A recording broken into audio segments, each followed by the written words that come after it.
Halo teman-teman, ini edisi spesial nih ya, ngomongin mengenai Tempo. Jadi Tempo itu kan mungkin teman-teman tahu ya, dia digugat oleh Menteri Pertanian siapa Pak Amran atau siapa namanya itu senilai 200 miliar dan semua ketar-ketir ya, semua orang ketar-ketir. Ini kalau dia menang, kalau betul-betul menang si menterinya selesai Tempo ya, langsung bangkrut ya. Dan ternyata Tempo menang sekarang. Terbalik nih, jadi Tempo yang menang dinyatakan pengadilan tidak berwenang. Teman-teman langsung gua share aja videonya ini dari info terbaru dari Hersu Benopowin ya. Mungkin sekilas saja kita lihat teman-teman ya. Info dari dia terbaru, baru banget ini, baru banget ya. Warahmatullahi wabarakatuh. Saya Hersu Arif. Saya ajak Anda untuk melanjutkan pembahasan hari ini masih tetap seputar media, tapi tentu saja kasus. Ya, jadi pengadilan menolak gugatan 200 miliar Mentan Amran. Nah, ini adalah putusan sela, teman-teman. Putusan sela yaitu putusan yang mengabulkan eksepsi dari tergugat ya. Jadi, Mr. A menggugat Mr. B. Mr. B itu boleh mengajukan eksepsi. Eksepsi itu adalah eh, apa namanya? It's 22 Penjelasan tertulis di hours. awal untuk membatalkan gugatan dengan alasan cacat legal formil lah, cacat prosedur lah, kemudian cacat kewenangan lah. Intinya dia mau menggagalkan sebelum masuk ke material.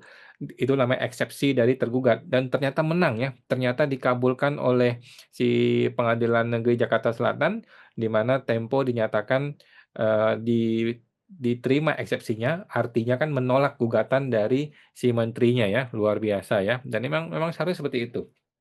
Kasusnya berbeda karena Pengadilan Negeri Jakarta Selatan hari ini Senin tanggal 17 November 2025 membuat sebuah putusan penting yang saya kira ini juga sangat penting untuk kita cermati.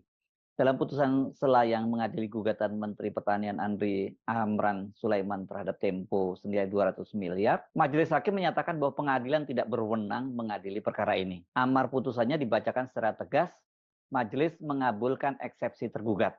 Majelis Ya. Jadi majelis mengabulkan eksepsi tergugat, artinya pengadilan tidak berwenang atau penggugatnya itu tidak memenuhi legal formal ya. Tapi yang di sini yang ditembak adalah kewenangannya ya.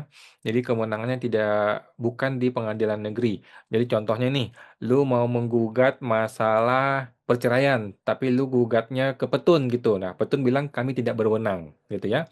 Atau lu mau menggugat surat pajak gitu, surat surat pajak lo mau gugat ke pengadilan negeri. Nah, itu salah. Pengadilan negeri tidak berwenang. Yang berwenang adalah pengadilan pajak. Nah, contohnya gitu ya. Jadi pengadilan ini tidak berwenang. Itu menurut Tempo dan diterima oleh si majelis hakim. Artinya eksepsi diterima, berarti penggugat ditolak. menyatakan Pengadilan Negeri Jakarta Selatan tidak berwenang mengadili perkara ini. Dengan satu ketukan Jaksel ya. palu dari hakim itu, gugatan senilai 200 miliar rupiah yang selama berbulan-bulan membayangi Tempo langsung gugur dan tidak bisa dilanjutkan. Keputusan ini menimbulkan pertanyaan besar, mengapa gugatan sebesar itu tiba-tiba tidak dapat diperiksa, tidak dilanjutkan? Apakah sengketa pers memang wajib diselesaikan melalui Dewan Pers sebelum melangkah ke pengadilan? Dan apakah putusan hari ini Nah, kita belum baca teman-teman ya gugatan atau eksepsinya dan bagaimana pertimbangan hakim. Eh, Nanti gue kasih lihat ya video dari Tempo itu.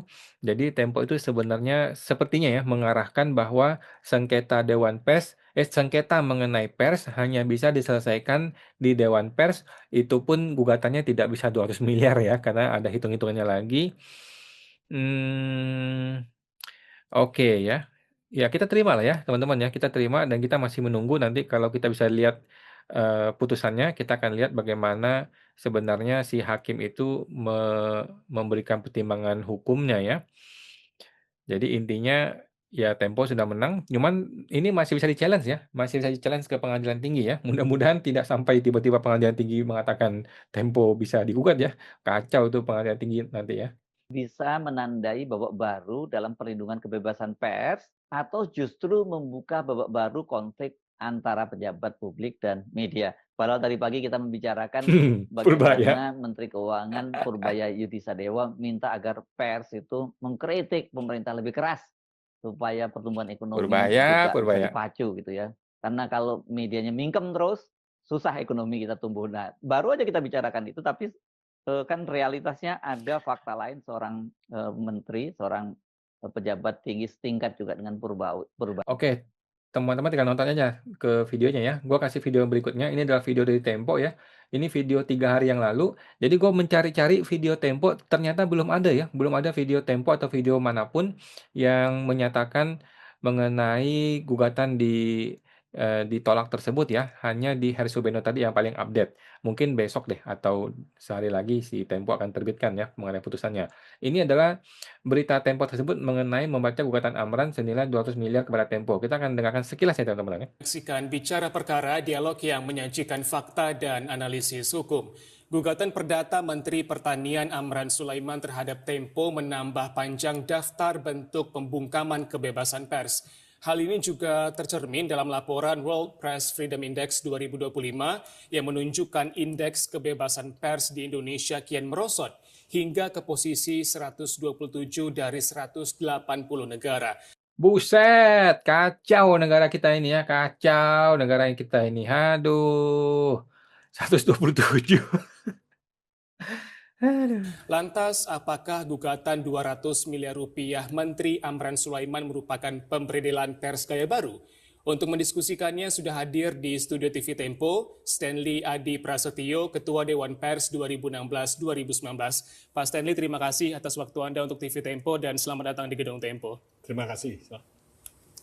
Kita juga mengundang Wildanu Syahril Guntur, kuasa hukum Tempo. Mas Guntur, terima kasih atas waktu Anda untuk TV Tempo dan selamat datang di Gedung Tempo. Terima kasih Mas Fahri. Ini kuasa hukumnya ya. Kami sudah mengirimkan undangan permohonan wawancara kepada Chandra Mulyawan selaku kuasa hukum Menteri Pertanian Amran Sulaiman, namun surat undangan yang kami kirimkan tidak mendapatkan respon. Membaca gugatan Amran Sulaiman 200 miliar. Ya, sayang sekali ya, kuasa hukumnya Amran kok tidak mau hadir ya. Kan lu yang menggugat, harusnya lu hadir dong, biar lu memberikan perspektif lu gimana ya. Sampai hari ini sepertinya tidak ada ya, tidak ada berita atau wawancara terhadap pihaknya Amran ya. Kok bisa lu menggugat warga negara sendiri ya? Kok bisa lu menggugat pers sama 200 miliar? Aduh. Miliar rupiah ke Tempo. Topik bicara perkara pada November Oke. 2025 putusan sela akan dibacakan oleh Majelis Hakim di Nah, ini ya putusan selah hari ini tanggal 17 November sudah dibacakan dan sudah diterima eksepsinya. Pengadilan Negeri Jakarta Selatan. Apa persiapan tim kuasa hukum Tempo? Ya, sebenarnya persiapan itu tidak dilihat pada saat menjelang putusan sela gitu ya. Yang mana Majelis Hakim sudah menyampaikan putusan sela dilangsungkan melalui e-court. Yang mana artinya kita tidak datang ke pengadilan untuk mendengarkan putusan Majelis Hakim. Ya, putusan selah itu selalu di online ya, di e-court. Gue juga kemarin mengalami putusan selah ya. Tapi gue yang kalah kalau di gue itu. Tetapi jauh sebelum itu, baik dari Tempo maupun rekan-rekan masyarakat sipil dan juga aktivis dan juga lembaga swadaya masyarakat gitu ya, yang aktif dan turut menyuarakan kebebasan berekspresi, kemerdekaan pers, itu sudah berkali-kali melakukan aktivitas untuk membersamai Tempo. Jadi teman-teman sudah melakukan, kalau misalnya kita lihat waktu pemeriksaan, mendengarkan keterangan ahli, ada teman-teman yang bersolidaritas melakukan unjuk rasa atau menyampaikan pendapat di depan Pengadilan Negeri Jakarta Selatan, dan juga tidak hanya di Jakarta, tapi di Makassar juga ada teman-teman yang turut bersolidaritas kepada Tempo terkait dengan gugatan yang dilayangkan oleh Menteri Pertanian Amran Sulaiman. Nah, untuk pada tanggal 17 hari Senin mendatang, teman-teman baik itu masyarakat sipil, lembaga swadaya diberikan kepada Majelis Hakim agar dalam memutus perkara, baik itu nanti putusan sela maupun secara keseluruhan, itu bisa mendapatkan gambaran yang utuh bagaimana kemerdekaan pers dan juga kebebasan publik untuk mendapatkan, hak publik untuk mendapatkan informasi itu bisa diputus dengan adil dan apa ya bahasanya ya, dan tepatlah seperti itu kira-kira. Baik, saya beberapa informasi nih, amicus curiae sedang disusun oleh kelompok Majelis Hakim di PN Jaksel. Ya, baik.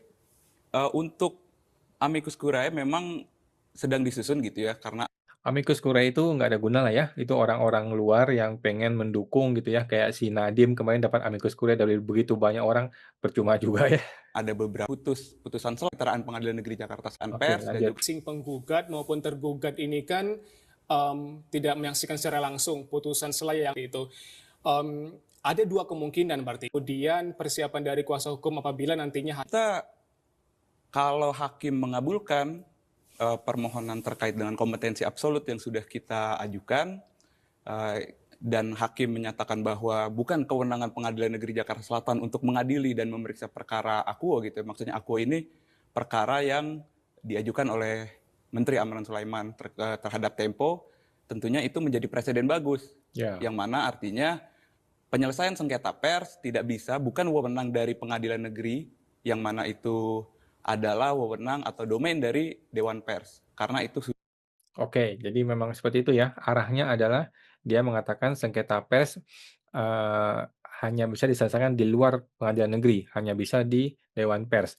Sedangkan si Amran pasti akan ngomong, ini bukan sengketa pers, ini adalah sengketa PMH, perbuatan melawan hukum ya. Untungnya hakimnya waras ya, jadi ditolak gugatan dari si Amrannya. sudah diatur mandat dalam Undang-Undang Pers di pasal 15 ada kewenangan Dewan Pers di situ untuk menyelesaikan sengketa pers, termasuk juga untuk menetapkan kode etik jurnalistik ini pengawasannya, penerapannya ada di Dewan Pers. Itu yang pertama. Oke.